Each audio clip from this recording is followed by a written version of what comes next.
The moment the first note left his lips, the entire theater changed, and by the final note, even Simon Cowell couldn't hold back his tears. If you believe one voice can change everything, stay with me until the end of this story. And if stories like this move your heart, don't forget to like this video and subscribe to the channel, because sometimes the world needs more reminders that courage still exists. The lights inside the massive auditorium of America's Got Talent shimmered across the crowd. Thousands of people whispered with excitement as the cameras zoomed in on the judges' table. Simon Cowell sat in his usual position, arms folded, expression unreadable. To his right, Sofia Vergara smiled warmly at the stage.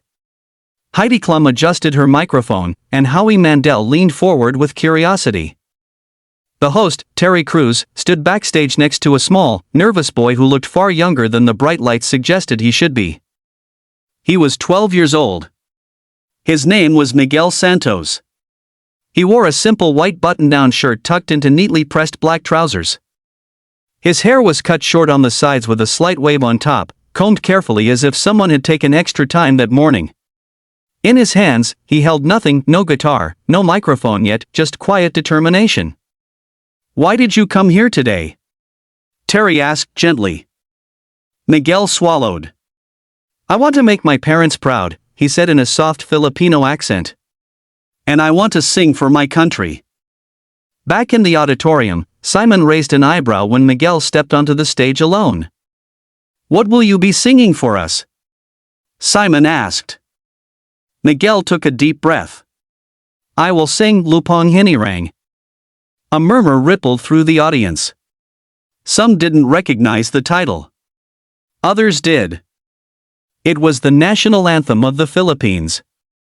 Simon tilted his head slightly. "That's a big song." "Why that?" Miguel's fingers trembled for a moment before he steadied himself. "Because it reminds me of home." The music began softly, no dramatic instruments, just a simple piano arrangement. The first line came out clear but gentle. And then something unexpected happened. His voice grew. It wasn't just strong. It wasn't just high. It carried something heavier, something lived in. Miguel's family had moved to the United States 3 years earlier. Back home in Manila, his father had been a schoolteacher. In America, he worked night shifts at a warehouse. His mother, once a nurse, cleaned offices in the early mornings. Miguel had learned English by watching television and practicing alone in his room. At school, he was quiet. Some classmates laughed at his accent. Others ignored him completely. But when he sang, none of that mattered. As the anthem built toward its powerful chorus, Miguel closed his eyes. He wasn't on a stage anymore. He was back in his grandmother's small living room, where a faded Philippine flag hung beside a wooden cross. He could almost smell the rice cooking in the kitchen and hear his cousins laughing outside. His voice soared. The audience, once whispering, fell completely silent. Sophia pressed her hand to her chest. Heidi blinked rapidly. Howie stopped smiling. And Simon, who had heard thousands upon thousands of auditions, leaned forward slowly. There was no background choir. No flashy lighting. Just a boy singing about love for his homeland with a voice far too powerful for his small frame. When he reached the final note, he held it, not to show off, but as if he didn't want the moment to end. The note trembled slightly, not from weakness, but from emotion. Then silence. For 2 full seconds, nobody moved. And then the entire auditorium exploded into applause. People stood up row by row until nearly everyone was on their feet. Miguel opened his eyes, startled. He looked at the judges' table. Heidi was wiping tears. Sophia was openly crying. Howie was shaking his head in disbelief. Simon removed his glasses. When the applause finally softened, Simon spoke first. "You know," he began, his voice lower than usual, "I've judged this show for many years. And very rarely does something feel real." Miguel stood frozen. Simon paused, swallowing. "That wasn't just a song. That was your heart." The camera zoomed in closer. There was no mistaking it now. Simon's eyes were wet. You reminded everyone watching tonight what it means to love where you come from, Simon continued. And more importantly, you reminded us that being different is not something to hide. Miguel's lower lip trembled.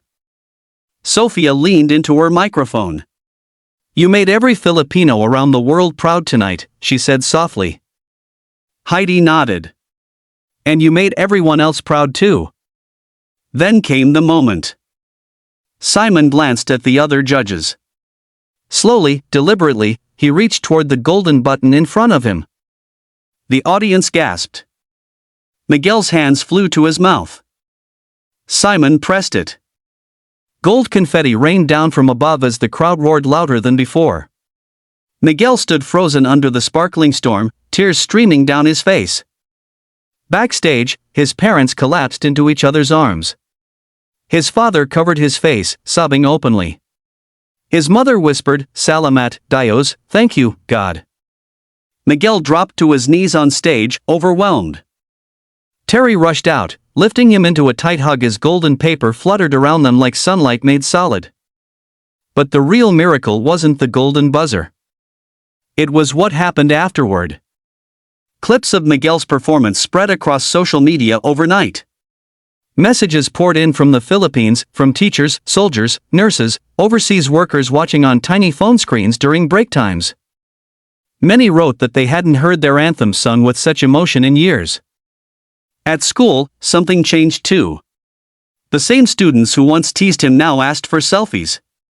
But Miguel didn't boast. He didn't brag. He simply smiled. When reporters asked him how he felt making Simon Cowell cry, Miguel answered with the same humility he had walked on stage with. I just sang for my family, he said. In the finals weeks later, Miguel returned to the stage not just as a contestant, but as a symbol. He spoke briefly before singing again. I learned that you don't have to forget where you're from to fit in, he said. You can carry it with you. His voice had grown even stronger, but his message remained simple. And somewhere in the crowd, Simon watched with that same softened expression. Because sometimes the biggest stages aren't about fame. They're about identity. They're about sacrifice. They're about parents who give up everything so their children can stand in brighter light. Miguel didn't just stun America's Got Talent. He reminded millions of viewers across the world that pride in your roots is not weakness, it is strength. So if you've ever felt out of place, if you've ever been told to change who you are, if you've ever carried your culture quietly because you were afraid it was too different, let Miguel's story be your reminder. Your voice matters. Your story matters. And one day, the very thing that made you feel small might be the thing that makes the world stand and listen. If this story touched your heart, take a moment to like this video and subscribe to the channel for more unforgettable journeys like Miguel's. Because somewhere out there, another voice is waiting for its chance to be heard. And when it happens, the world just might cry again.